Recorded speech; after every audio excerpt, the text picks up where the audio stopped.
The lights of the Upper West Side penthouse party shimmered, a perfect, expensive facade of success and marital bliss. Daniel took a sip of champagne, his gaze sweeping the room until it landed on his wife, Olivia, who was sharing an intimate, knowing glance with a colleague across the room. It was just a second, a flicker of recognition that should not have lingered, but it was enough to reveal the fault line running beneath their foundation. If the subtle erosion of trust, the quiet rot behind closed doors, feels like the kind of high-stakes truth you want to confront, stay with us. There are many more secrets waiting just beyond this velvet rope. The glass tower apartment overlooking Central Park was a testament to Daniel and Olivia Hayes' success. All clean lines, subdued lighting, and views that promise mastery over the city. Tonight, the atmosphere was a perfect echo of the decor, flawlessly composed, subtly chilled. It was a Tuesday evening, a night that, according to the calendar of a successful private equity partner and his philanthropic consultant wife, should have been routine. Takeout sushi, homework texts with the children, and a quiet, companionable silence before their early bedtimes. Daniel was in his study, the city lights reflecting off the highly polished cherry wood of his desk. He was not looking at the Q3 financials. He was looking at a photograph on his secondary monitor. It was a candid shot, zoomed in until the pixelation gave it a brittle, unreliable quality. A snapshot taken at last month's Hampton retreat.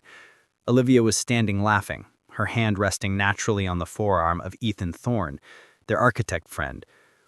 The laughter was harmless, maybe, but the way Ethan's head was tilted, the way Olivia's eyes held that easy, unburdened light, it was a kind of intimacy that Daniel had not earned from her in over 3 years. He didn't need the photo anymore. He didn't even need the pattern of unexplained late nights, or the abrupt, almost violent protectiveness she showed toward her phone. He had seen the message. It was a digital shard of glass, delivered late one humid August night, illuminating the cavernous truth between them. A simple, unguarded text from Ethan that read, "Thinking of you. Can't wait for Friday." Daniel had found it on the iPad Olivia mistakenly left charging beside their bed, the screen alive with the ghost of her betrayal. He closed the photo, the click of the mouse loud in the silent room. Confrontation, he decided, was a brute's weapon. Daniel Hayes built his career on meticulous risk assessment, on leverage and trade. He was not a man given to shouting or breaking things. His initial tidal wave of pain had receded, leaving behind a cold, sharp-edged resolve. The problem wasn't just the betrayal. The problem was the asymmetry of it. Olivia had taken peace, respect, and fidelity, and Daniel was now expected to absorb the loss and manage the cleanup without ruining his public image. That, he thought, was an unacceptable trade. He walked out to the kitchen where Olivia was setting out the sushi platters. She was wearing a silk blouse in a shade of emerald that made her look luminous and distant. She did not meet his eyes. "The foundation gala is next Saturday," Olivia said, her voice bright, practiced. "You confirmed your attendance?" "Confirmed, and the donation is secured. Big year for the arts wing." Daniel spoke with a neutral, almost unnervingly pleasant tone. He took a bottle of Sancerre from their Sub-Zero, his movements precise. "Good. Ethan and Clara will be there, of course. He's on the design committee." She mentioned the names with a casualness that was its own form of cruelty. Daniel leaned against the marble counter, observing her. He realized then that Olivia's affair wasn't just about finding passion. It was a way of judging him, finding him wanting, predictable, and too emotionally stunted to retaliate. He recognized the deep satisfaction in her eyes. She believed she held the secret, and therefore the power. Wrong, Daniel thought, his mind racing through scenarios. The goal was no longer merely divorce. It was strategic leverage. He needed to redefine the terms of this game, to make Olivia understand that her actions had consequences that extended beyond the two of them and deep into the fragile architecture of their social world. He needed to show her the true cost of the betrayal by forcing her to watch the collapse of another man's life alongside her own. And for that, he needed Clara. He lifted his glass, a ghost of a smile touching his lips. It was the smile of a man who had just decided to stop playing defense and start playing God. He took a drink of the Sancerre, savoring the dry finish. Yes, Clara. Maybe I should send her a note this week, just to check in. Mutual friends, after all. Olivia simply nodded, already scrolling through her phone, dismissing him.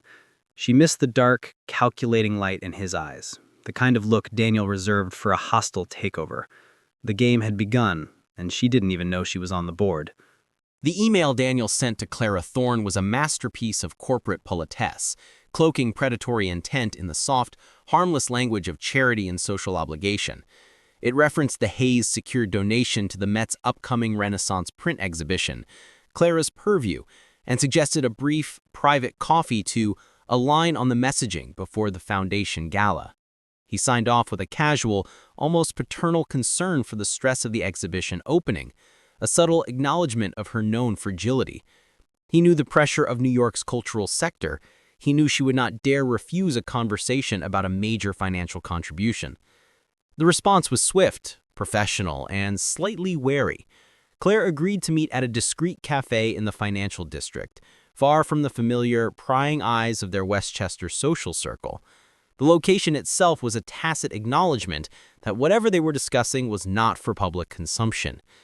2 days later, Daniel watched Clara enter the high-ceilinged, sterile cafe.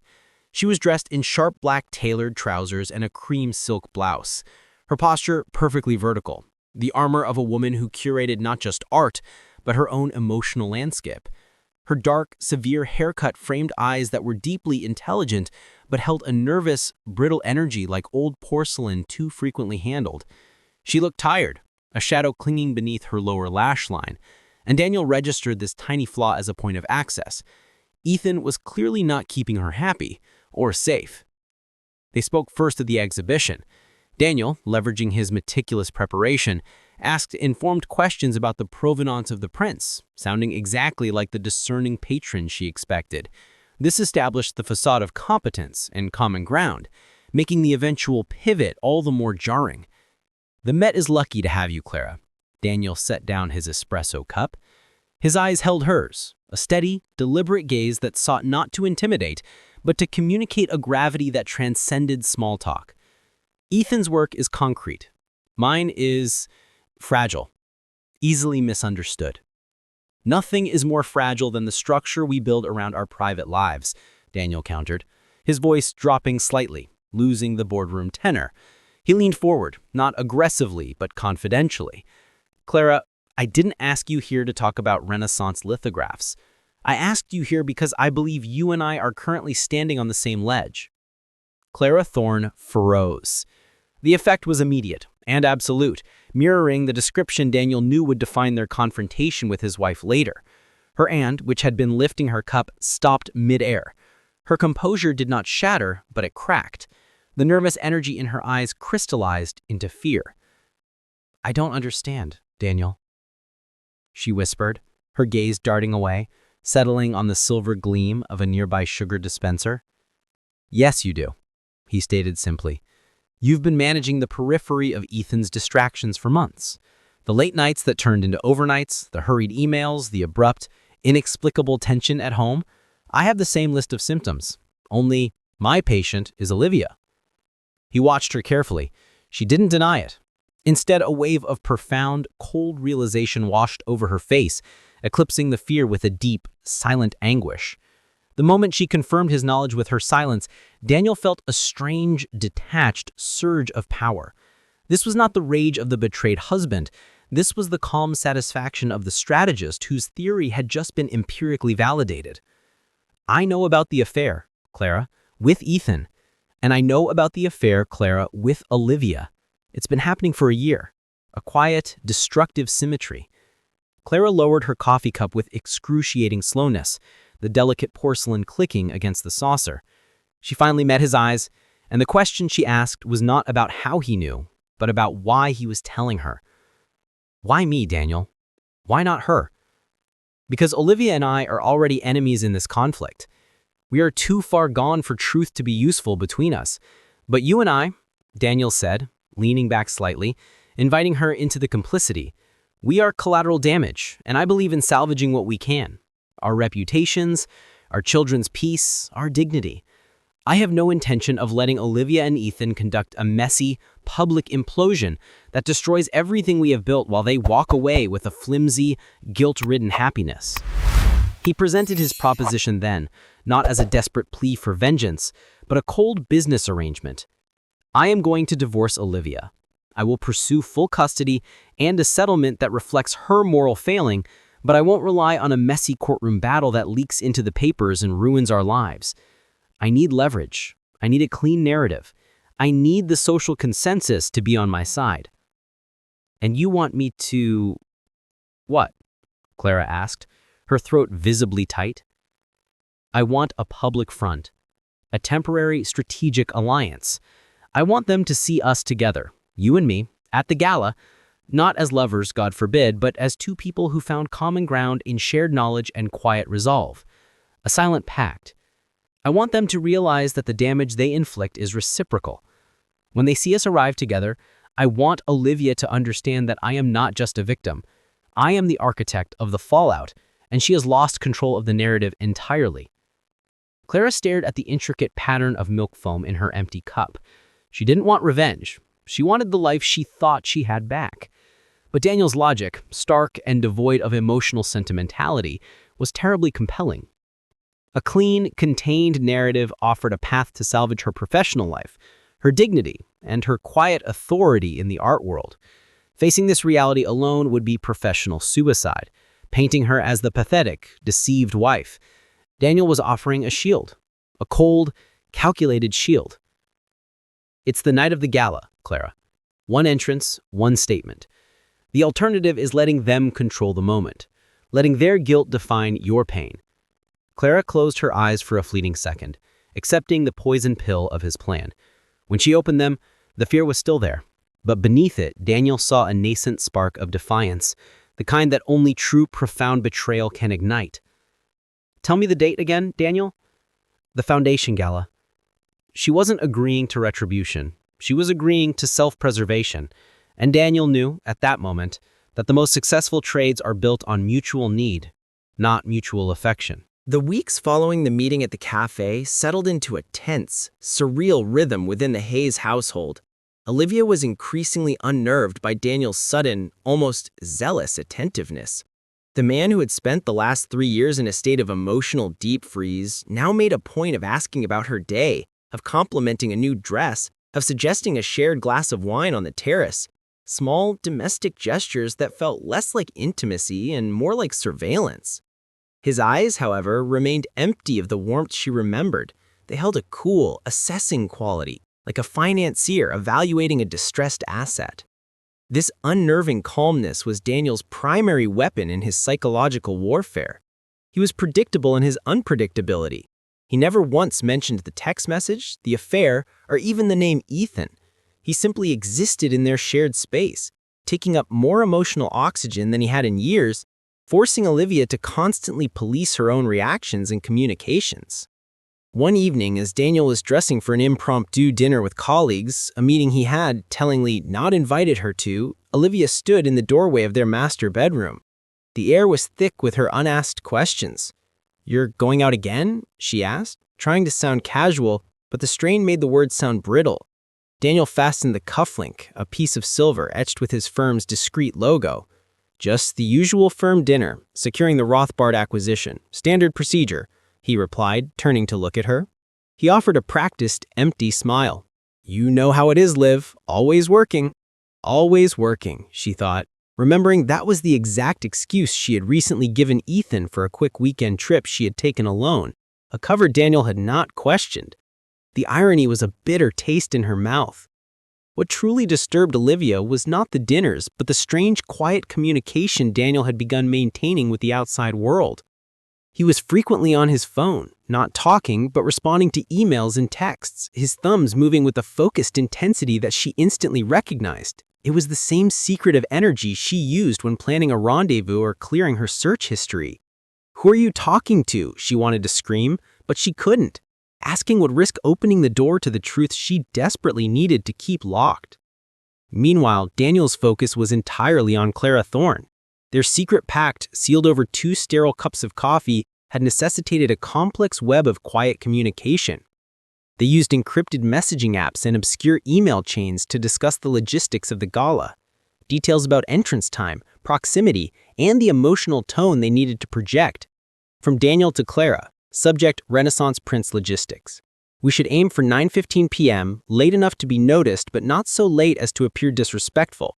We need to project quiet shared resolve, no visible distress. Clara's reply, understood. I have secured the gown, navy, professional. I will meet you at the north entrance staging area. I need 45 minutes before contact to fortify. The messages were technical, devoid of emotion, yet deeply intimate. They were discussing the choreography of their own public breakdown, a shared performance against their respective spouses. This cold collaboration provided Daniel with a strange, dark comfort. He felt a profound solidarity with Clara, a fellow combatant, that he had long ceased to feel for his own wife. One afternoon, Daniel found himself waiting in the hallway outside Olivia's home office. He saw her through the slightly ajar door, quickly minimizing a browser window, her face flushed. A new surge of anger, cold, not hot, went through him. He knocked once, entering before she could fully reset. Just wanted to check on the final details for the foundation table settings, he said, leaning against the doorframe. She spun her chair, her smile too wide. It's fine, Daniel, all handled. You worry too much about the optics. He did not move. He simply stared at her left hand, which she was unconsciously shielding in her lap. He noticed the detail he had been looking for, her platinum wedding band. It was spinning slightly on her finger when she moved her hand, a tiny physical manifestation of the detachment she had achieved, the way she had emotionally hollowed out the symbol of their commitment. Daniel did not point it out. He simply let the detail register in his mind as another piece of evidence.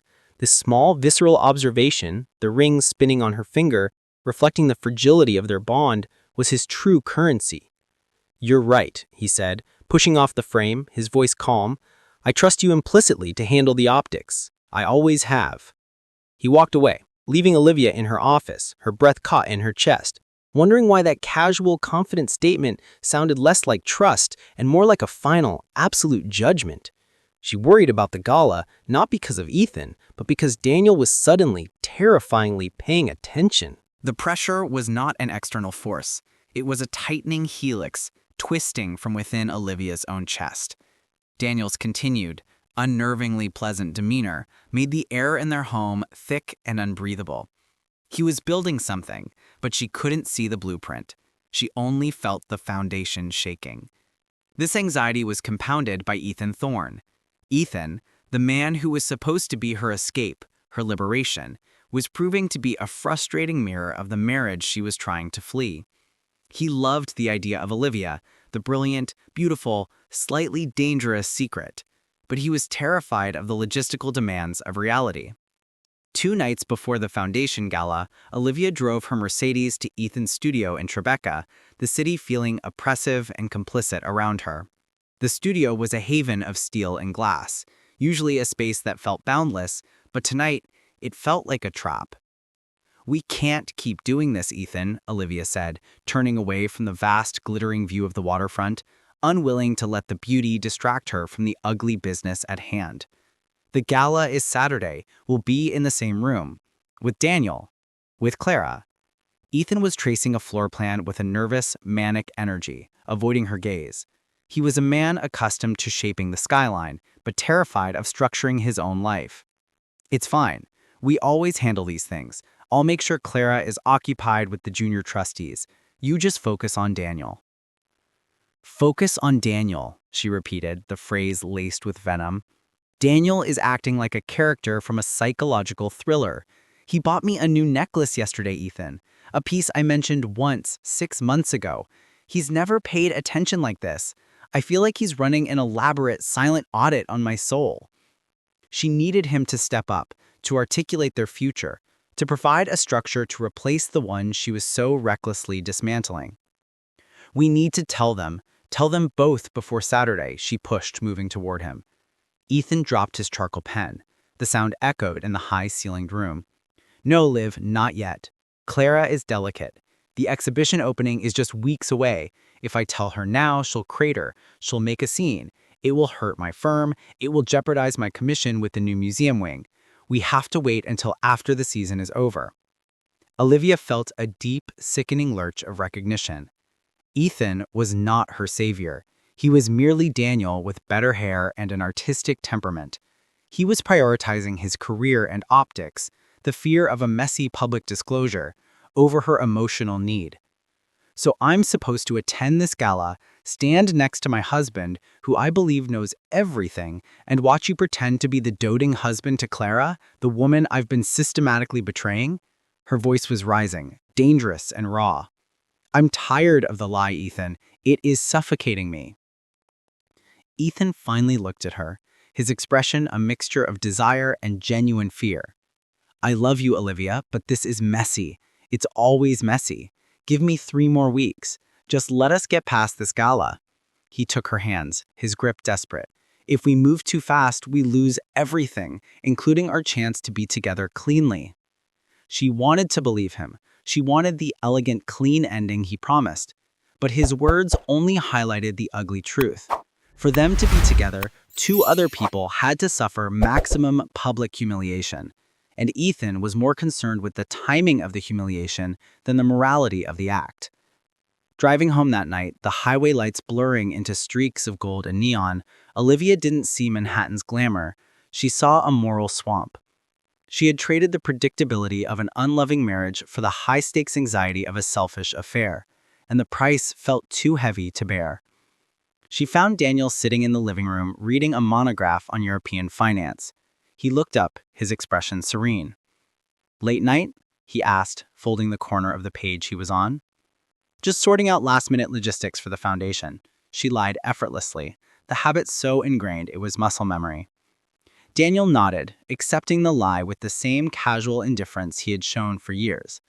But then a flicker of something new entered his eyes, a glint of strategic cruelty.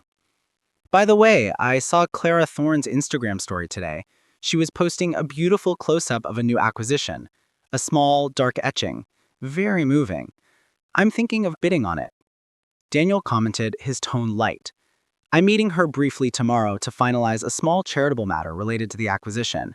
Just a quick coffee." The name Clara, the word meeting, the sheer audacity of the casual delivery made the blood rush from her head.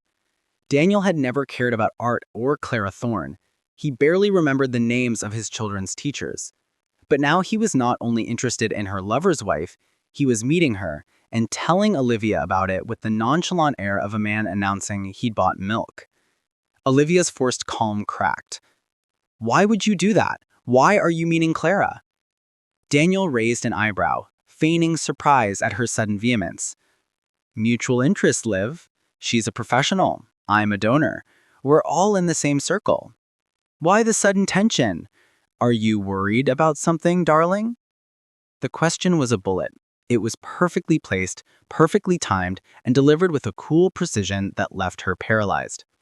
She couldn't say, "Yes, I'm worried that you and my lover's wife might bond over the fact that we've destroyed both your lives."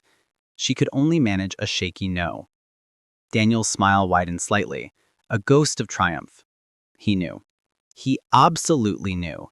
And he was not roaring, he was simply moving the pieces on the board, piece by piece, drawing Clara into his orbit, and leaving Olivia completely exposed.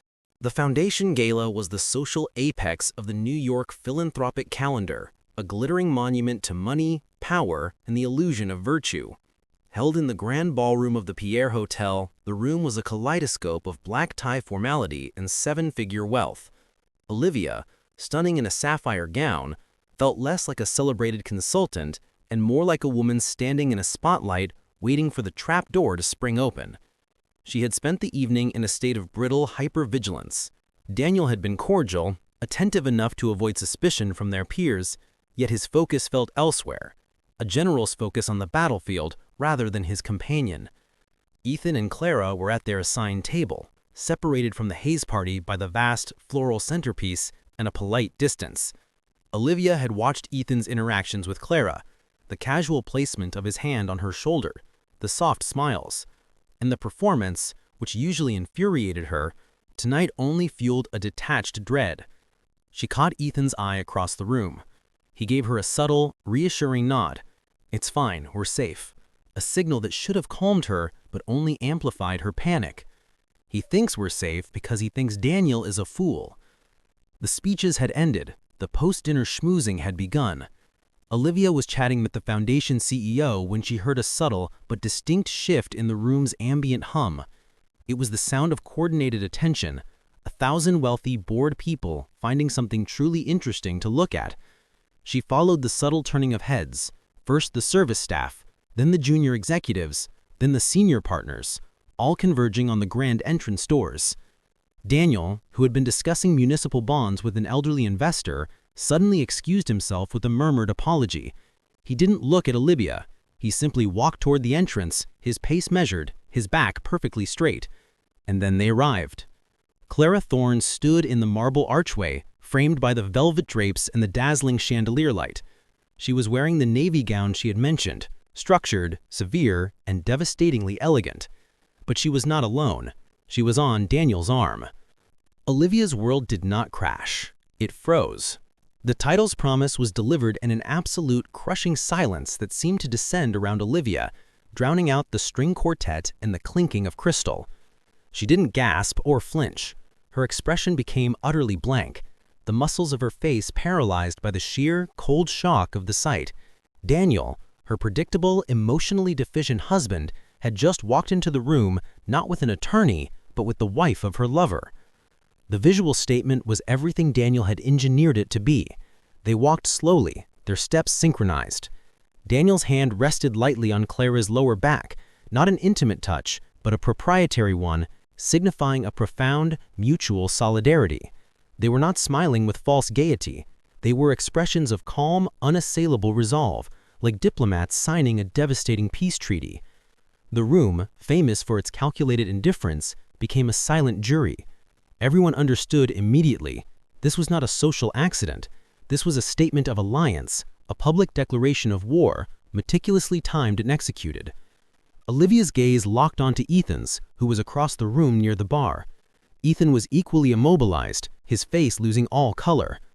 He saw the cold, shared knowledge in Daniel and Clara's eyes and instantly understood the full, terrifying scope of the betrayal. Their secret had not merely been discovered, it had been weaponized. Daniel guided Clara directly past Olivia's table. As they passed, Daniel did not break his stride or acknowledge Olivia's existence. He looked straight ahead, conveying a total, clinical erasure. Clara, however, turned her head slightly. Her eyes met Olivia's. In that brief, agonizing moment, Clara's gaze conveyed volumes, not hatred, but a shared, painful female resignation mixed with the steely triumph of a person who had chosen dignity over destruction. She had accepted Daniel's trade. Olivia felt a sudden, profound nausea. The nausea was not from the sight of her husband with another woman, but from the sudden, catastrophic realization of Daniel's true emotional landscape. He was not the emotionally vacant man she had dismissed for years. He was a silent, devastating predator, capable of using his own pain as a surgical instrument. She had assumed he was weak. He had shown her he was merely patient. Ethan finally made a move, pushing away from the bar, intending to cross the floor, presumably to intervene. Daniel, still with Clara, saw the motion. He stopped walking, turning his body toward Ethan, yet maintaining his grip on Clara. He didn't need to shout, he didn't need to move. He simply stood there, radiating a chilling, controlled threat. Ethan stopped 5 yards short of them. The silence stretched, thick and painful, for the entire ballroom to witness. The air was electric with the silent exchange. "Don't you dare ruin this perfectly constructed moment." Daniel gave a subtle, almost imperceptible nod to Clara, signifying the performance was complete. He then steered her to the far corner of the ballroom, the most visible, strategic point, leaving Olivia and Ethan stranded, publicly isolated, their separate, elaborate lies exposed by a single devastating entrance. Olivia, still frozen, felt the first, sharp sting of the coming consequence, the public judgment, delivered without a single spoken word. The immediate aftermath of the entrance was characterized by a false social recovery. The string quartet played louder, the servers circulated with more champagne, and the wealthy guests immediately returned to their conversations, now infused with a thrilling, silent new topic. It was the sophisticated cruelty of the elite. They loved the spectacle, but they required the surface to remain undisturbed. Daniel, still holding Clara's arm with quiet authority, steered her toward a discreet private corridor near the restrooms, a dead zone of marble and silence. He paused there, checking his peripheral vision, ensuring they were sufficiently hidden yet close enough to the action to be easily found. Within 30 seconds, the door swung open violently, and Ethan and Olivia slipped inside, their faces masks of rage and desperation, respectively. "What the hell is this, Daniel?" Ethan hissed, his usual architectural precision dissolved into raw, panicked anger. He looked like a man who had seen his most stable structure collapse in a strong wind. Daniel looked at him with an expression of mild, detached curiosity, as if observing a biological specimen. "It's called leverage, Ethan. A good trade. You took my wife, I took the dignity of your unveiling." Olivia remained frozen. The paralysis had not left her, but now it was compounded by a furious, silent understanding of her tactical error. She had dismissed Daniel as a calculator. She had never realized he could weaponize his lack of feeling. "You orchestrated this," Olivia finally managed, the words thick with disbelief. "You brought her here to humiliate me." "Humiliation is a necessary component of high-stakes discovery, Olivia. It ensures that everyone understands the moral cost of the transaction. You prioritized a selfish midlife fantasy over our decade of mutual commitment. I am prioritizing my children's welfare and my professional standing over your need for an elegant exit. The terms are simple." He looked from Olivia to Ethan, his eyes hard and uncompromising. "The charade ends tonight. You two have exactly 48 hours to inform your respective attorneys of the decision to separate. We will be seeking divorce on grounds of infidelity, which will be uncontested. You, Ethan, will keep your distance from my family and my firm's network. Your cooperation with my timeline, including a clean split from your own wife, Clara, will ensure that this story remains confined to the private texts and whispered gossip of this room rather than the front page of the Post." Clara, who had been leaning against the wall, silent and trembling, suddenly straightened. She looked at Ethan, and the fragility Daniel had noted in the cafe was replaced by a cold, burning clarity. "You lied to me, Ethan. For a year. Every dinner, every board meeting, every weekend we spent with Daniel and Olivia. Was it worth it? Was this single miserable moment worth the slow, daily theft of my peace?" Ethan reached out a hand to her, but Daniel suddenly moved, stepping slightly between them, blocking the gesture. Ethan's hand dropped uselessly. The rejection was absolute, delivered by his victim and his betrayer's husband simultaneously. Ethan pleaded, "Clara, I can explain." "No, you can't," Clara interrupted, finding a strength Daniel's proximity had granted her. "You just lost me, Ethan. Not because of Olivia, but because you assumed I was too weak to see the structure of the lie you built around me. Daniel at least understands leverage. You only understood cowardice." Olivia watched the exchange, feeling an unexpected pang of empathy for Clara, quickly overshadowed by her resentment toward Daniel. He hadn't just revealed her secret, he had turned her lover's wife into his strategic partner, effectively isolating Olivia completely. "You're doing this for revenge," Olivia accused, her voice rising slightly, desperate to shatter his composure. Daniel finally met her gaze, and for the first time, a sliver of genuine, agonizing pain flickered in his eyes, quickly suppressed. "No, Olivia. Revenge is messy and short-sighted. This is an inoculation. It's to ensure that when the lawyers get involved, I control the narrative. You will not have the opportunity to paint yourself as the tragic victim who is merely seeking love." He glanced at his wristwatch, the cold steel reflecting the dim light. "The conversation is over. Return to your table, Olivia. Act like nothing happened. I will escort Clara to her car. Consider this the beginning of your new life." As Daniel turned to leave with Clara, Ethan made one last desperate attempt, appealing to Olivia. "Liv, we still have time. Don't let him win." Olivia didn't answer. She was watching Daniel and Clara walk away, two co-conspirators united by the very wound that should have torn them apart. Daniel had not won a battle. He had executed a coup. He had traded her infidelity for his public narrative, and the price she was paying was the last shred of her privacy and control.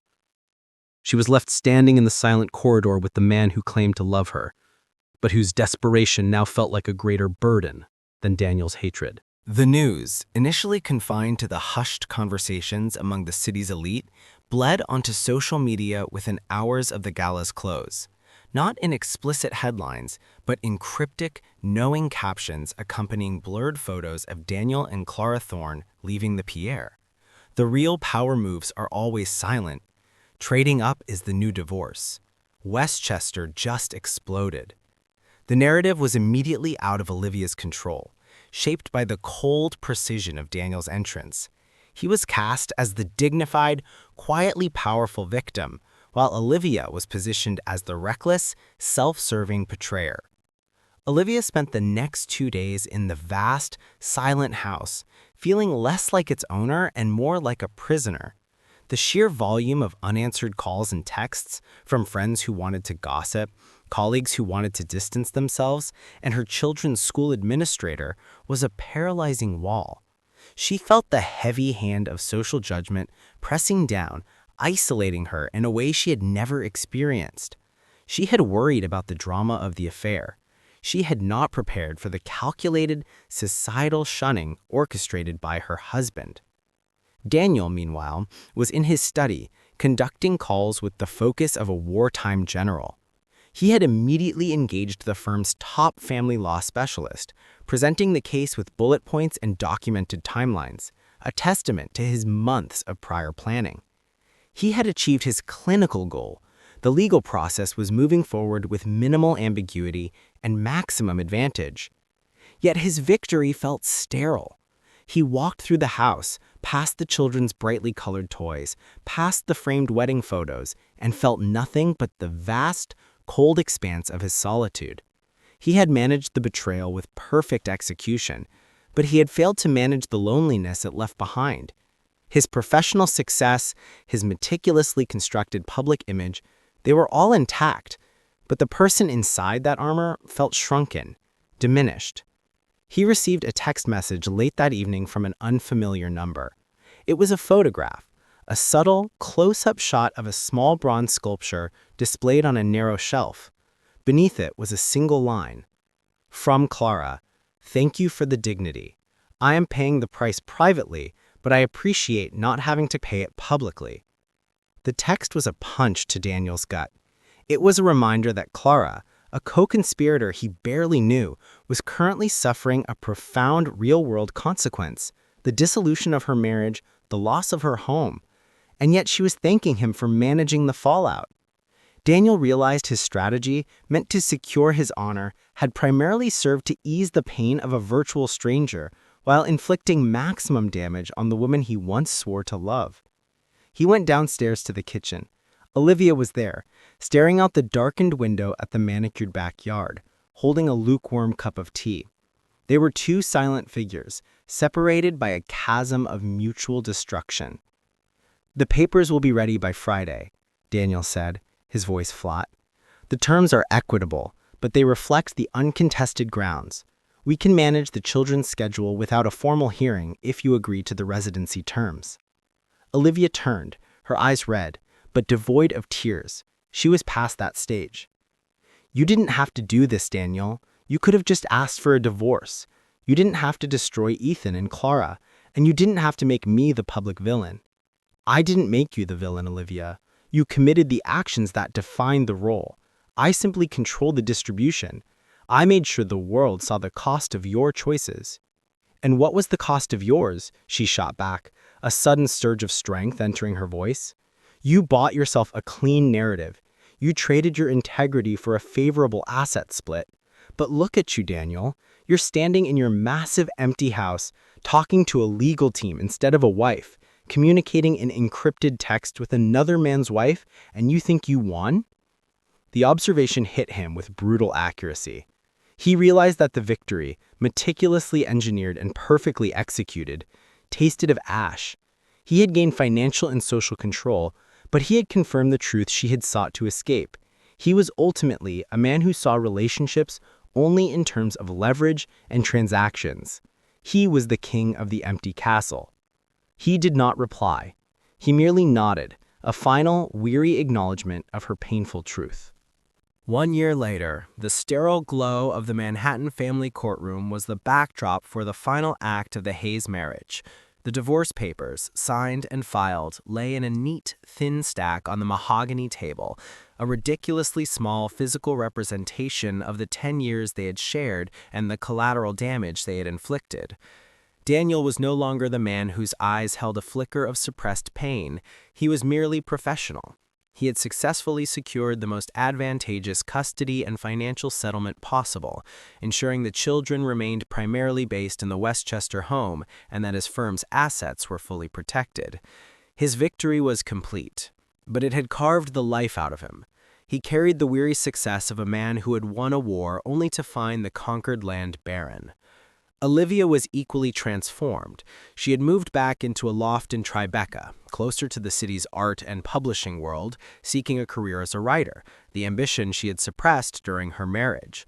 The initial public shaming had been excruciating, but she had absorbed it, using the isolation to finally confront the profound fear and inadequacy that had driven her into Ethan's arms. She had learned a painful truth. Betrayal destroys not just the victim, but the betrayer, stripping away all illusions of moral superiority. Daniel Olin liked outside the courtroom, the cool autumn air a stark contrast to the stagnant heat of the preceding year. They exchanged necessary logistical words about the children's school calendar. "The summer schedule is finalized then," Daniel said, adjusting his cuff. "Yes, I'll ensure they are dropped off on time." Their language was all protocol and boundaries. They spoke as distant, formal business partners. Olivia hesitated, then looked at him. She was no longer trying to wound him, but to understand the profound miscalculation that had defined their last year. "Daniel, why did you never confront me? Why the theater? Why Clara?" Daniel took a moment, his gaze fixed on the bustling street below. "I didn't confront you because I didn't want to hear the truth. I didn't want to be the husband you had failed. I wanted to be the executioner who couldn't be failed. And Clara—" He paused, the first sign of emotional turbulence he had allowed in months. "Clara was the mirror. She showed me the pure damage, the cost on an innocent party. I needed to see that the betrayal wasn't just mine to absorb. The trade was simple. Your infidelity for my control over the outcome. I controlled the narrative, but I lost everything that mattered." He finally looked at her. An absence of love or hatred was the most devastating thing she had ever seen. "The good trade, Olivia, was supposed to bring me justice. It only bought me this quiet. And I learned that quiet isn't peace." Olivia nodded slowly, understanding. Her own trade for passion had cost her her identity and security. They had both prioritized self-interest, and they both ended up paying the final, highest price, the loss of connection. Daniel offered her a curt, polite nod, the kind he reserved for a retiring client, and walked away, disappearing into the crowd of lawyers and litigants.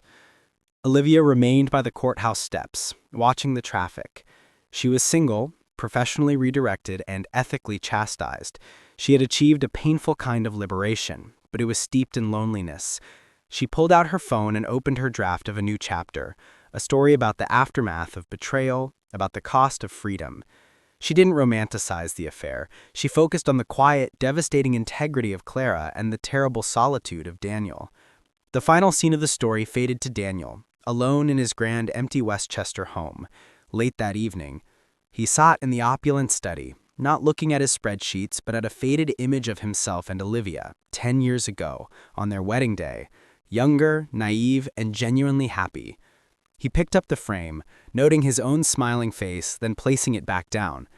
He was a man who understood finance, but he had catastrophically miscalculated the currency of the human heart. Some things, trust, love, time, could be lost, but they could never be successfully traded back. He was left with the weight of his empty victory, a man who had won the settlement but lost the argument of his life.